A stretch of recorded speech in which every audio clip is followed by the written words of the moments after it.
বেনজির এবং আজিজের যদি এই অবস্থা হইতে পারে, তাহলে অন্যান্য প্রধানদের কি অবস্থা? অন্যান্য প্রধানদের ঠলের বিড়াল বের হয় নাই, অবসরে গেলে অনেকেরটা বাইরে হবে। সাংবাদিক ভাইদের বলি, একটু খুঁজে বের করেন, একটু সাহস করেন।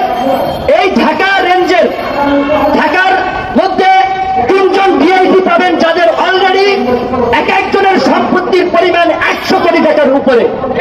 যদি আপনাদের তথ্য লাগে আমার কাছ থেকে ক্লু নিয়ে নিয়ে আল রাজিতে আমি বসি, 3 জন ভিআইপির তথ্য আমি দেব। কিন্তু এই রকমের 3 জন ভিআইপি না, অনেক ভিআইপি আছে। আজকে ওই যে আমাদের সেক্রেটারি সাহেব যেটা বলছিলেন, দুঃখ লাগে, সবাই বিবেকহীন হয়ে যাচ্ছে। যে রিক্সাওয়ালা ভাইরা বক্তব্য শুনছে তাদেরকে সরাই দিচ্ছে। কে? ধরেন একজন কনস্টেবল, একজন কনস্টেবলের বেতন কয় টাকা?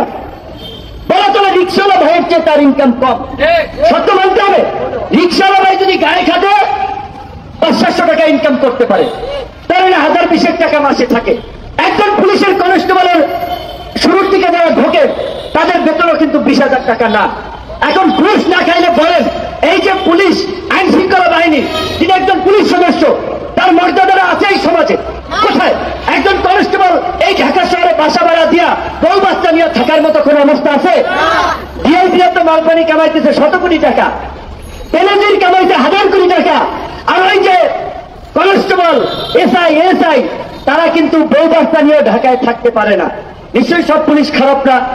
আর্মির এই আজিজরা ক্ষমতার দাপট দেখিয়ে খুনি ভাইদেরকে রাষ্ট্রপতিকে ম্যানেজ করে মাফ করাইছে, দেশ থেকে পার করাই দিছে।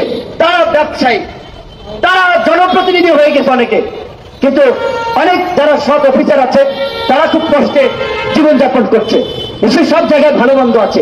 তো এই যে পুলিশ ভাইরা, সেনাবাহিনীর সদস্যরা, আপনাদের মধ্যে যারা ভালো আছেন তাদেরকে অনুরোধ করব, আপনারা সাহস করে এই বেনজিরের মতো কুলাঙ্গার এবং আজিজের মতো কুলাঙ্গারকে সেনাবাহিনীর সমস্ত ক্যান্টনমেন্ট এবং পুলিশ প্রতিষ্ঠানে অবাঞ্ছিত ঘোষণা করুন। কারণ এই 2 জন কুখ্যাত ব্যক্তি বাংলাদেশের 53 বছরের ইতিহাসে সামরিক বাহিনীকে কলঙ্কিত করেছে, পুলিশ বাহিনীকে কলঙ্কিত করেছে, এবং তাদেরকে বিচারের মুখোমুখি হতেই হবে। আমাদের কথা পরিষ্কার, শুধু বেনজির এবং আজিজ নয়, আরো যারা জনগণকে জিম্মি করে বিশিষ্ট শিল্পপতিতে পরিণত হয়েছেন, ব্যাংক লুটেরা, সেটা আলম হোক, বসুন্ধরা হোক, তাদের বিরুদ্ধে ব্যবস্থা নিতে হবে।